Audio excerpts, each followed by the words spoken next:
Hello, welcome to Oceanic Oracle. My name is Ari and today I'm going to be hauling some books. I have two stacks in front of me. I have a stack of YA books and I have a stack of adult books. I also have a few Kindle books that I purchased this past month, so I'm talking about July / the beginning of August. Hopefully there's something interesting, or there's a book that piques your interest at least. Without further ado, let's begin. So I'm going to start with the YA stack because I think that's best to go up in age order, so young adult to adult. The first book that I got in July was The Girls I've Been by Tess Sharp.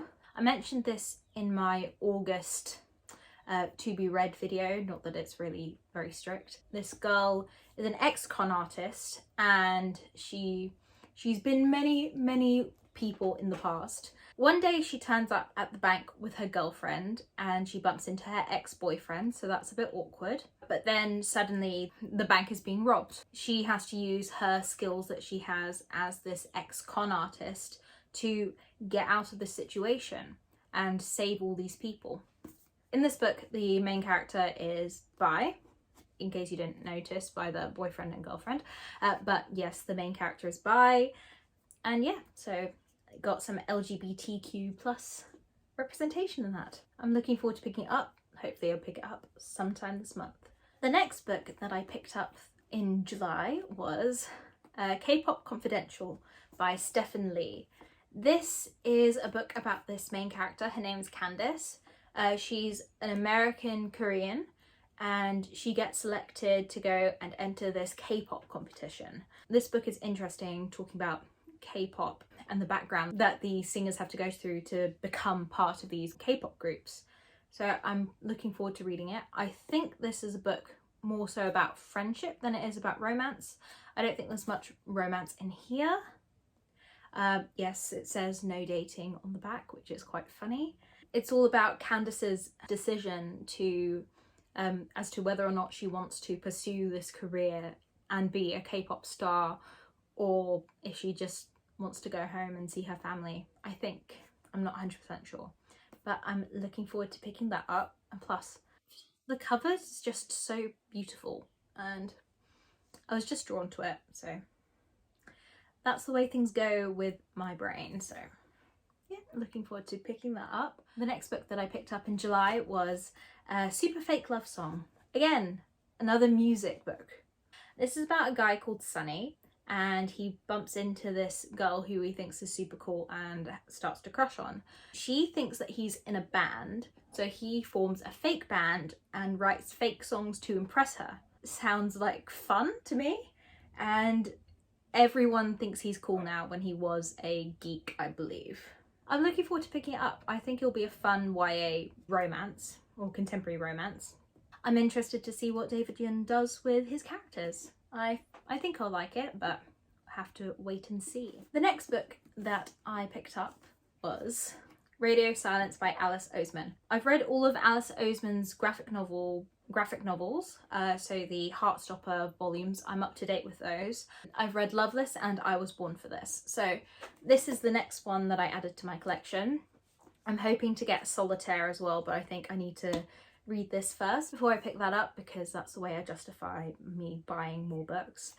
This is about Frances and she goes off to university with one goal. Nothing will stand in her way, not friends, not a guilty secret, not the person she is inside. So she's hiding who she really is on the inside from everyone else until she meets this guy called Alid. Yeah, Alid. And for the first time, she's not afraid to be herself. I am looking forward to this. I think there's asexual representation, which is always good. I look forward to picking it up. I've loved all of Alice Oseman's books so far, and I've heard lots and lots of good things about this one, so I'm hoping I love it too. The last YA physical book is actually the only one I've read so far, and it is Excuse Me While I Ugly Cry. This is a book about Quinn Jackson. She loses the lists that she's been writing for years and sort of details who she is as a person. So she likes making lists about everything that's going on in her life, the boys she's kissed, the people she likes, etc. So she actually loses it at a study session, and this guy, Carter, picks up her notebook thinking that it's actually his notebook when it's not, and tries to return it, but turns out he lost it. And suddenly Quinn is getting blackmailed and all her secrets are being posted online, which is, honestly, it sounds terrifying. I really liked it. I liked the way that lists were incorporated into the actual book. Let me try and find one. Okay. You can see she actually puts lists in. I really liked the story. I liked the characters, and yeah, I will probably be rereading this sometime soon. All right, I'm going to move on to my adult books. I'm going to talk about Clara and the Sun first. I've already mentioned this in my August to be read video, which isn't really a to be read video. This is about an AI called Clara. She sits at the front of her store and watches people walk around outside and watches people come in and buy things, and she's hoping that one day she will be picked up by a human being. And when she is, she discovers that humans aren't all they're cracked up to be. I've heard lots of good things about this book. So it came out earlier this year, and I don't know why I haven't picked it up yet. I've had quite a few people tell me that this is a book that they really love, and I'm looking forward to reading it. On to the last two physical books that I have. I'll go with the smaller one first. This is The Bookshop on the Shore by Jenny Coleman. This is about a single mum who lives in London with her son, who hasn't spoken yet, I believe, yes. He refuses to speak, and her rent in London has been increased. She doesn't want to live there anymore. She gets offered a job in a small town in Scotland in the Highlands, and she decides to take it. She gets a job working at a bookshop. I believe it's a romance, not 100% sure, but I think it's a romance. Her son Harry apparently makes his first friend there and actually starts to thrive in life. This one sounds like a heartwarming romance, and I think it's just perfect for the summer, like a real nice summer read. Last but not least is She Who Became the Sun.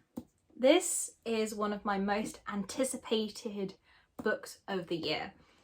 This is a Mulan retelling. This, I believe, is a sapphic Mulan retelling. At least that's what it's been marketed as. And I've been really excited to actually pick it up. I've always liked Mulan. It came out the year I was born, so there's that. I've always had that tie with it. Well, with the movie anyway.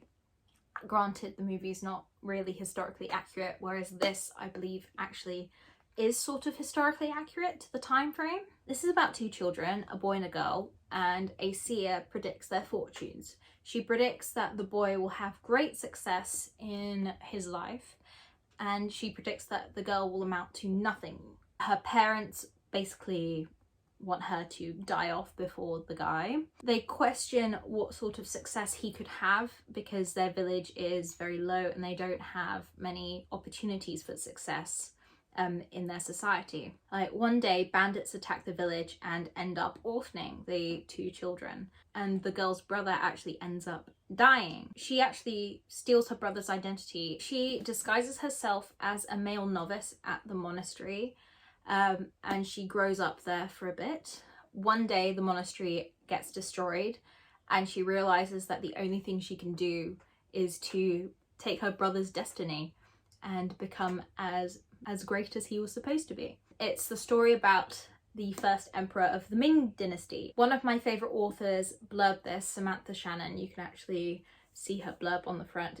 It says magnificent in every way. I'm looking forward to picking this up. I will probably actually pick this up a lot sooner, even though I literally just got this. I'm so excited to read this.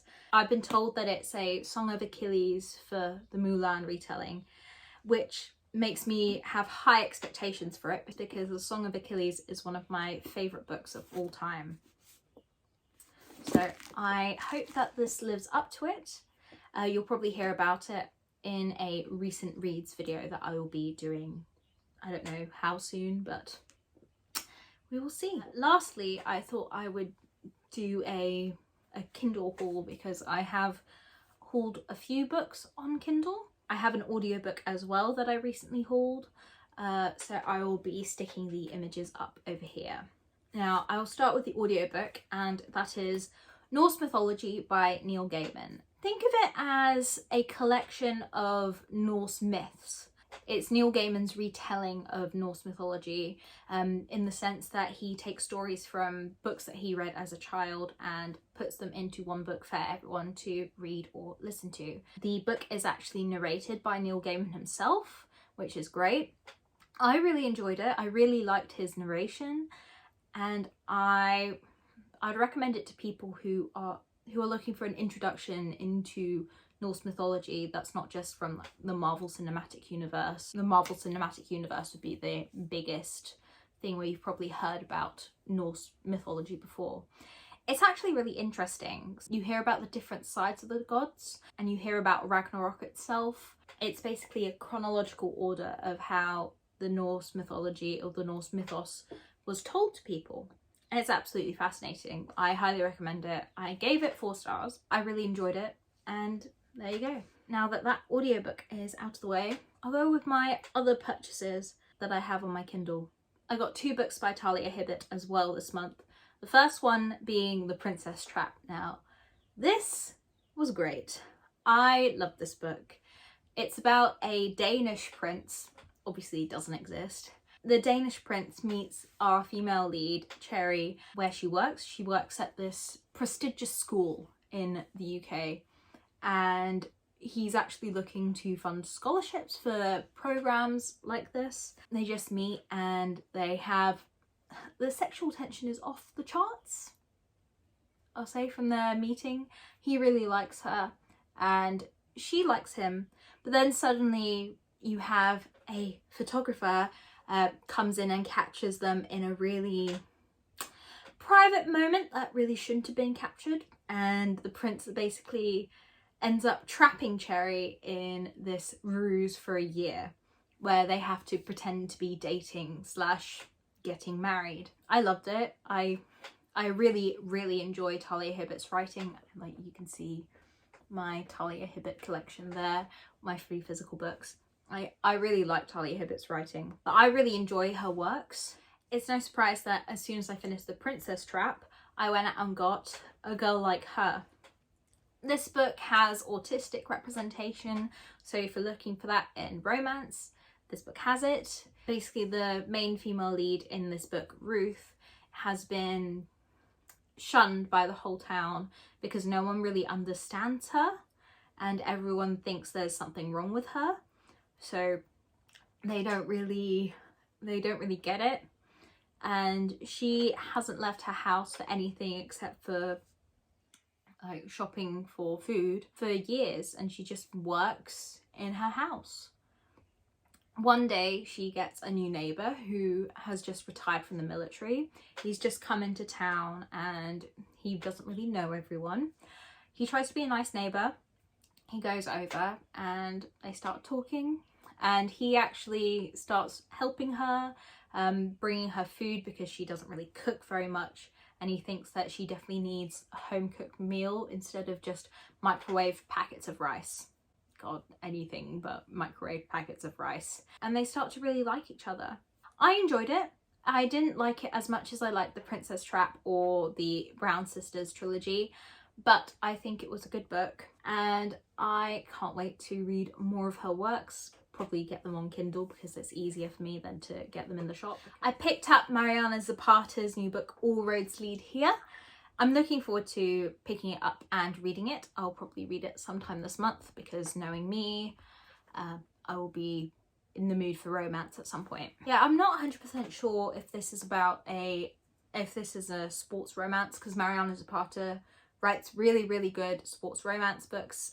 If you want to hear me talk about them in more detail, you should watch my June wrap up. I read 4 of her books in June, so if you want to hear a more descriptive version of me talking about them, you should look those up. So this is about this girl called Aurora, and it's about her moving to a new town and falling in love with her landlord, I think, who lives across the driveway from her. which will be interesting. There are a few things Mariana Zapata is well known for. Slow burn, which I'm looking forward to. Like, I really enjoy slow burn. It's like one of the things that I used to read on fanfiction that I really liked. I loved slow burn romances, so that's probably why I like Mariana Zapata's writing so much. Mariana Zapata also writes really long romance books. This book is nearly 600 pages long. But it's great because she writes her characters really well and she really develops them really well. That's what I like about her books. So I'm looking forward to reading that. Maybe sometime this month, maybe next month, who knows. So those are all the books that I picked up in June / the beginning of August. I hope that you found a new title that might sound interesting. I'm personally really excited to read She Who Became the Sun. I cannot wait. It's just, I'm so excited, honestly. If you like the video, please give it a like and subscribe if you want more bookish content. If you've made it this far in the video, please tell me what your most recent book purchased was, or you can tell me what was your latest 5-star read. Hey, I'm giving you options now. I will see you in the next video. Bye!